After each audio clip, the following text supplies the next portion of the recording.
surroundsound.com. Hey friends. Okay, I don't know where the heck this is going to fit, but it's just some information that blew my mind, and I've got to let you know. Freeze drying is all the rage, you know, and people are paying thousands of dollars for freeze dryers because it does store their food for a very long time. And they're wonderful machines, and I wish I could afford one. But this is not a new science. It's not a new discovery. I have said before in some of my things, I used to be an archaeologist. And so I do a lot of reading in archaeological journals and stuff like that because it's still something of great interest to me, you know. And a few days ago, there was a new discovery. 500-year-old freeze-dried potatoes discovered in an Inca storage room in Peru. Isn't that amazing? They not only figured out how to do this, but they would grow the potatoes, you know, down in the lower areas, and then they would hike hundreds of miles with these potatoes all in huge, you know, sacks on the backs of llamas and stuff, and take them up into the Andes to put them in those really high, frigidly cold caves to freeze dry and leave them there long enough and bring them back down and store them in their storehouses down below to feed the hundreds of thousands of people that they had in their various societies, you know. And evidently, they did this with quite a few things, but they said that the potatoes, these two potatoes that they found, I'll try to include a picture. I'll move over so I can put it right there. At any rate, they are in perfect condition. They said you could rehydrate them and use them today. I think that's just incredible. The Inca carried hundreds of miles to the Andes and then from the Andes. So I'm sure that it took maybe a year or two to do them. So they probably had some kind of a rotational system where they would take one batch up and they'd bring last year's batch down or something like that to combine the trips. But I think that's absolutely fascinating. And the idea to me of those people discovering the process and discovering that it made things last like forever is just incredible to me. That blows my mind. That's amazing. These freeze-dried potatoes were known as, I don't know if I'm going to pronounce this right, chuño, Chuño, Chuño, so it makes the NY sound, were once a backbone of the Inca Empire's food supply and a product so fragile that they almost never turn up at archaeological sites. This new discovery made along Peru's arid south coast, the Atacama Desert, is the only the second time chuño has been recovered from an Inca site, researchers reported. It is concrete evidence that the empire directed one of its most important food sources hundreds of miles to the Andes and back down to the Pacific Ocean. So it is made by repeatedly exposing potatoes to nighttime frost and daytime sun until nearly all their moisture has evaporated, leaving a lightweight, long-lasting vegetable that could be stored for decades. In this case, it was 500 years, okay? I mean, this thing is twice as old as the United States, these potatoes. That's incredible. This technique works only at high elevations where hard frost occurs regularly, so chuño had to be produced in the mountains and then transported using llama caravans, often hundreds of kilometers, to feed people living elsewhere in the empire. So that just blows my mind. I'm just like, whoa. Now, they also use the same drying method to preserve meat, producing a product called Jerkey, Charki, which is the source of the English word jerky. Oh, man, that's amazing. Wait, red dust, rust. I wonder if that's where that word came from. I'm gonna go look up its etymology. Yeah, I looked it up. It turns out entomology is the study of insects. Go figure. Anyway. I wonder if you could put it, since it's from letting them be in the hard frost at night and then putting them in the sun during the day. Now, I live in a much too humid area to do this, but in a dry area like where I used to live in Lancaster, the high desert in Southern California, I wonder if you could do the same thing using your home freezer, putting the stuff in the freezer overnight and putting it outside in the sun during the day.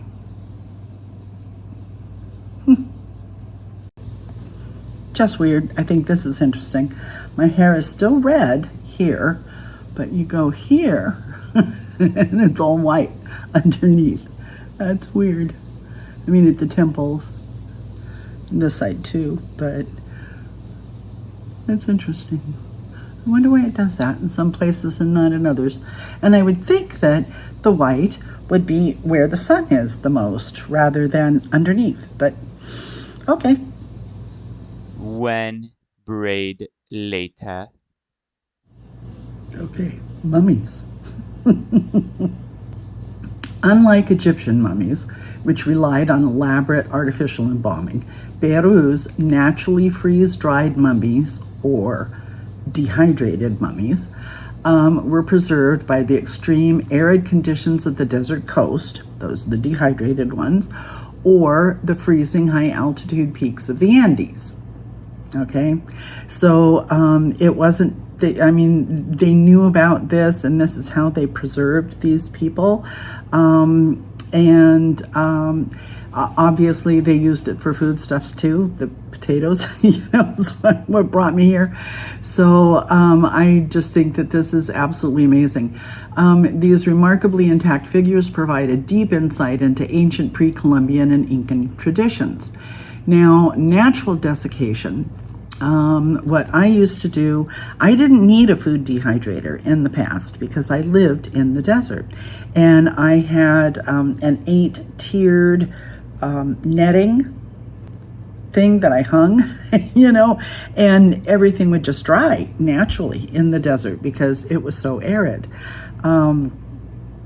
Here, it's so moist that you dry everything, and if you don't vacuum pack it, it's going to reabsorb the moisture and end up getting moldy. So I just think this is amazing. Anyway, some of the most famous of these mummies were Mummy Juanita, and I will put a picture of her up here. And Juanita was discovered atop Peru's Mount Ampato in 1995. She had been naturally frozen for over 500 years. Her internal organs, skin, clothing, even the contents of her stomach were preserved in extraordinary detail. Landosella, I'll put her here, found near the, now, I don't know if I'm going to pronounce this right or not, Lulayaco volcano, Lullallaco. Now, in Spanish, the LL sound is a Y, so I'm not sure. But at any rate, this 15-year-old Inca girl's hair and chemical markers showed her diet and final movements before the sacred capacocha, which is what they called the ritual offering. Now, those were the frozen up in the Andes mummies. Now, the Chimu and Chanque mummies have been found across the Peruvian coast. Numerous pre-Inca mummies have been found. For example, a 1,200-year-old mummy discovered near Lima was unearthed, seated with ropes tied around its limbs and its hands covering its face. I think that's this one. And that's a male. And then the hand that shows all the tattoos shows what incredible detail there is on these mummies. And I'm going to show that here. And that was about 1,400 years ago. So rather than being viewed as mere corpses, these mummies were treated as revered ancestors and active members of society. They were periodically brought out for holy festivals, they were paraded behind emperors, consulted for political decisions, and offered food and drink. Curious. Anyway, freeze drying has been around for a very long time for a variety of reasons. So I just thought that that was very interesting, considering it's so popular right now for food preservationists. Okay, so back to freeze drying foods. Ancient civilizations, most notably the Incas in the Andes Mountains, starting around the 13th century, mastered natural freeze drying. They leveraged the high altitude, frigid nighttime temperatures and intense daytime sun to create lightweight, shelf-stable foods without electricity or modern vacuum chambers. The Andean method is the chuno, which I showed you, the potatoes. Chuno, sorry, it's an enya, so it's a ny. The most famous example of ancient freeze drying is the chuno, a freeze-dried potato. Because fresh potatoes are roughly 80% water and spoil quickly at lower elevations, Andean peoples used an ingenious natural process: freezing. Farmers laid potatoes out on the ground at elevations over 12,000 feet, allowing frigid mountain nights to freeze them solid. Pressing.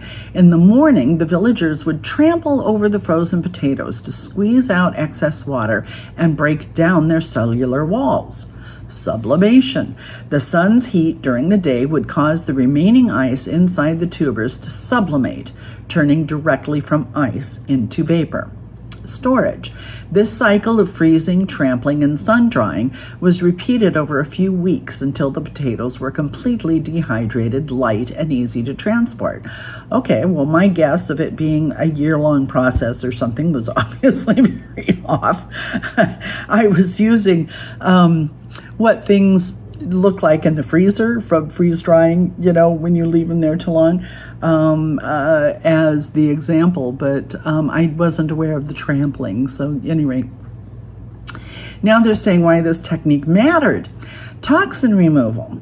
The Aymara people used this process on wild, bitter, and toxic tubers. The freezing and soaking cycles leached out about 97% of the toxins, making a previously inedible plant a dietary staple.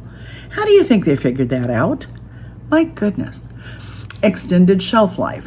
The resulting product was incredibly durable. Archaeological discoveries at Inca sites like Tambo Viejo have uncovered perfectly preserved 500-year-old chuno that remained in excellent condition. Famine security. Because it could last for up to a decade, well, obviously, since we found some that are 500 years old, it does longer than that. But at any rate, chuno provided essential food security during droughts, wars, or crop failures, and acted as a trade commodity across the Inca road network. Then we have the charqui that I was talking about, what it became our jerky. The Incas also applied these freeze-drying principles to meats, creating charqui, the ancestor to modern jerky. By cutting lean llama or alpaca meat into thin strips, letting the freezing mountain air pull the moisture out and allowing the sun to dry it, they created a portable, nutrient-dense protein that could last for years without spoiling. Okay. Well, people are very resourceful and they're very intelligent, and we will find a way to survive. And what we are doing now with machines, with dehydrating machines and freeze-drying machines and all, they did naturally just with the cold and the sun. So just like I used to dry my herbs and all in the desert naturally using the sun and the dry air.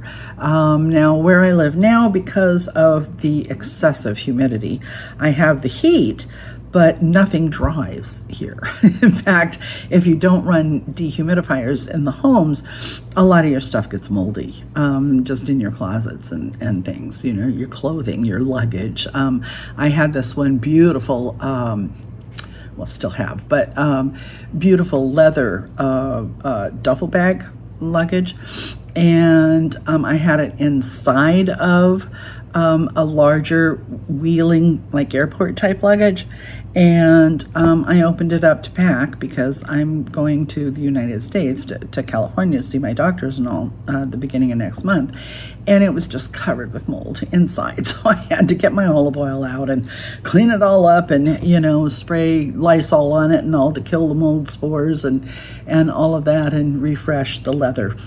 But so if I had the money, I would love to have a freeze dryer, obviously, because the storing capacity of those foods is so much longer. But my dehydrator will just have to do for now. All right, you guys, I hope you have a wonderful day. And thank you so much for being here. And thanks for coming back if you're coming back, and welcome if you're new. So we post 2 videos a week, and I really love to see you coming back, and I hope that this was interesting. Toodles.